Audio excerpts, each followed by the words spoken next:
Assalamualaikum.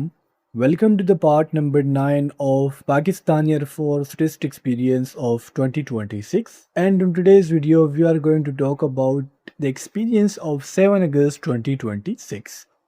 So without any further delay, let's start the video. Your first MCQ is which one is different from the rest? So ये चीज़ें मैं आपको बार बार explain कर चुका हूँ कि विच one is different from the rest से मुराद ये होता है कि आपको जो 4 ऑप्शन दिए गए हैं इसमें से एक ऑप्शन ऐसा होगा जो बकाया से डिफरेंट होगा।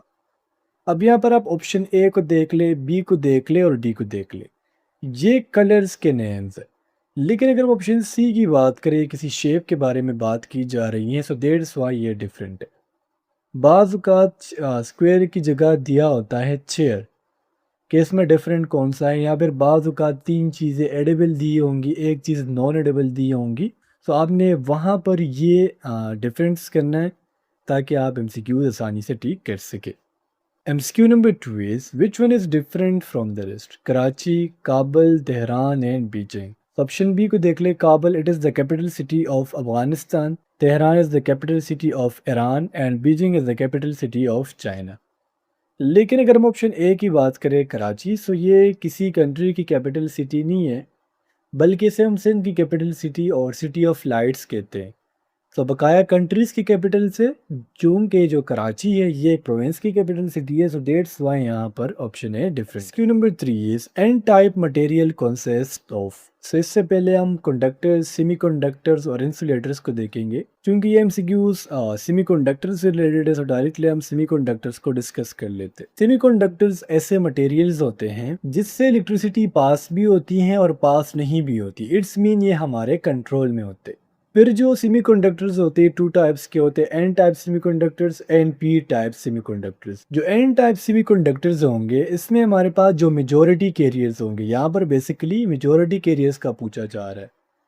तो एन टाइप मटेरियल में जो मेजॉरिटी कैरियर्स होंगे वो इलेक्ट्रॉन्स होंगे और जो माइनॉरिटी कैरियर्स होंगे वो होल्स होंगे। मैंने क्या कहा कि एन टाइप सेमीकंडक्टर्स में majority carriers electrons and minority carriers holes होंगे। इसके बिल्कुल अपोजिट होते हैं पी टाइप सेमीकंडक्टर्स या पी टाइप मटेरियल, जिसमें मेजॉरिटी कैरियर होल्स और माइनॉरिटी कैरियर्स इलेक्ट्रॉन्स होंगे। Q number 4 is two masses attract each other, the force is called. यानी उस वो फोर्स जिसके थ्रू दो बॉडीज अपने आप को खींचती है, असल में ये कहलाता है फ्रैक्शन। जहाँ से ये मुझे एमसीक्यूज़ मिला, जिस बच्चे ने शेयर किया था उसने ग्रेविटेशनल फोर्स को सही आंसर लगाया था, लेकिन ग्रेविटेशनल फोर्स असल में अर्थ की ताकत है जिससे वो क्या कर रहा है, तमाम बॉडीज़ को अपनी तरफ खींच रहा है। अब फ्रैक्शन क्या होता है? फॉर एग्जांपल ये एक बॉडी है, ये दूसरी बॉडी है। या आप सिंपल मिसाल ले लें कि अगर आपने एक हैवी ब्लॉक को या हैवी ईंट को ज़मीन के ऊपर रखा हो, आप उसको खींच रहे, सो आपको ऐसे लगे कि ये दो, यानी जो ब्लॉक है और अर्थ एक दूसरे को छोड़ नहीं रहे। सो बेसिकली ये फ्रैक्शन की वजह से होता है। MCQ number 5 is how many kinds of international system of units have. So यहाँ पर बेसिकली हमसे बेस यूनिट्स का पूछा जा रहा है। सो बेस यूनिट्स आपके टोटल 7 है, ये मैं आपको बार बार बता चुका हूँ, ये आपने याद रखने हैं। फिंगर टिप्स तो आपको याद होने चाहिए। और दूसरे होते हैं डिराइव्ड यूनिट्स। डिराइव्ड यूनिट्स वो होते हैं जो इन 7 यूनिट्स से डिराइव्ड किए गए हो। वो कितने हैं? वो 22 है। तो सिस्टम इंटरनेशनल में वैसे जो बेस यूनिट्स है वो 7 है और डिराइव्ड यूनिट्स आपके 22 है। Question number 6 is what is the sensitive instrument which represents presence of current. एक होता है मेजर करना, एक होता है प्रेजेंस को डिटेक्ट करना। फॉर एग्जांपल ये हमें एक वायर दिया गया है, अब इस वायर में करंट है या फिर नहीं है। मैं क्या कह रहा हूँ, करंट है या फिर नहीं है, इसको हम नाम देते हैं प्रेजेंस, यानी डिटेक्ट करना। तो उसके लिए हम यूज़ करेंगे गैल्वेनोमीटर को। और अगर हमने इस वायर में करंट को मेजर करना है कि कितना एम्पेयर का करंट है, तो वहाँ पर हम यूज़ करेंगे एमीटर को। सो यहाँ पर आपका करेक्ट ऑप्शन वो ऑप्शन डी है, बिकॉज यहाँ पर प्रेजेंस की बात की जा रही है। Presence, the presence of current, so वो गैल्वेनोमीटर है। अगर मेजरमेंट की बात होती तो फिर वहाँ पर आप ऑप्शन चूज़ करते हैं एमीटर को। वोल्ट मीटर जो ये पोटेंशियल डिफरेंस को मेजर करने के लिए यूज़ किया जाता है। अच्छा, एमसीक्यूज नंबर 7 को समझाने से पहले पर्सनालिटी टेस्ट आप लोगों के आई थिंक सो स्टार्ट हो गए हैं। सो अगर उस पर वीडियो चाहिए तो आप कमेंट सेक्शन में मुझे बता सकते हो। MCQ number 7 is in a triangle if one angle is 80 and second is 40, then third angle will be, तो आपको पता है कि ट्राइंगल का मतलब होता है कि एक शेप में टोटल कितने एंगल्स होंगे, 3 एंगल्स होंगे और एक एंगल बराबर होगा 60 डिग्री का। 60 को आप 3 के साथ मल्टीप्लाई कर ले तो टोटल कितना आता है, 180 डिग्री। अब यहाँ पर क्या कहा जा रहा है कि एक ट्राइंगल में एक एंगल 80 का है, सेकंड 40 का है, सो 80 और 40 को आपस में ऐड कर ले तो ये 120 आ जाएगा। सो थर्ड चुन के हमारे पास हमने 180 को कंप्लीट करना है, सो 120 में अब क्या करेंगे, 60 को ऐड करेंगे। सो जो थर्ड एंगल है वो 60 डिग्री का है। यहाँ पर इसका करेक्ट ऑप्शन नहीं है, आपने क्या लिखना है, 60 डिग्री। MCQ number 8 is the solution set of 5x square is equal to 3x। So यहाँ पर सिंपल हम यहाँ पर आ जाते हैं। यहाँ पर असल में हमने x की वैल्यू फाइंड आउट करनी है, क्योंकि यहाँ पर जो 5x square is equal to 3x लिखा गया है, सो हम सबसे पहले क्या करेंगे, इस 3x को सेकंड साइड पर शिफ्ट करेंगे। और यहाँ पर चूंकि जब किसी नंबर के सामने कुछ ना हो वहाँ पर प्लस होता है, तो 3 के सामने यहाँ पर प्लस था, तो जब ये दूसरी साइड पर आए तो यहाँ पर ये माइनस में हो गया। सो दैट्स व्हाई हमने क्या लिखा है, 5x square minus 3x is equal to 0। अब इसके बाद हम क्या करेंगे, कॉमन फैक्टर्स लेंगे। सो इन दोनों में बकाया कोई भी कॉमन फैक्टर नहीं है माँ सिवाय एक्स के। सो एक्स को हमने कॉमन ले लिया और 5x minus 3 is equal to 0 ले लिया, तो एक एक्स की वैल्यू आ गई 0, तो एक तो हमारा हो गया 0। दूसरा क्या है, अब हमने क्या करना है, चुन के हमने वैल्यू फाइंड आउट करनी है एक्स की। सो हम क्या करेंगे, दोनों साइड्स को हम 5 पर डिवाइड करेंगे, क्योंकि एक्स को हमने अकेले छोड़ना है। सो ये ऐसे है ना, 5x is equal to 3, divide both sides by 5।